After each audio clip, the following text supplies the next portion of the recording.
Hello मेरो प्यारो प्यारो मित्रहरू सबैजनालाई नमस्कार। सबैजना चाहिँ एकदमै सन्चै आरामै अनि हाँसी खुसियाली हुनुहुन्छ होला हैन। आजको चाहिँ मौसम यस्तै छ।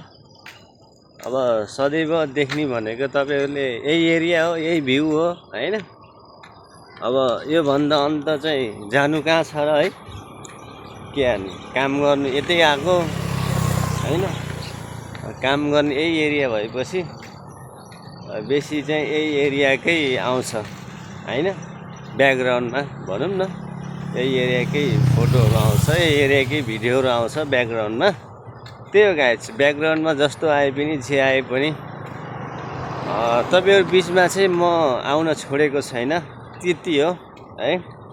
म आउँदै गरेको छु, आइ नै राखेको छु र आज विशेष सन्डेको दिन। Happy Sunday.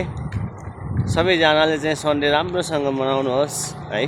प्राय साथीभाइको सन्डेको बिदा हुन्छ, त्यो बिदालाई चाहिँ राम्रोसँग सदुपयोग गर्नुहोस्। हाम्रो त बिदा छैन हैन, त्यही भएर चाहिँ लखर लखर गर्दै ड्युटीतिर लाग्यो।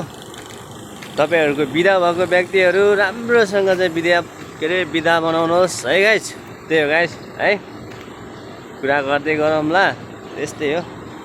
मेरो भिडियोहरू मन पर्छ भने चाहिँ माया गरिदिनुहोस्, मन पर्दैन भने त के नै भन्नु छ र है। त्यो त तपाईको चोइसको कुरा हो हैन। तर मेरो भन्ने कर्तव्य त भन्नु पर्यो नि त हैन गाइस। ल बाइ बाइ, फेरि भेटौँला है गाइस।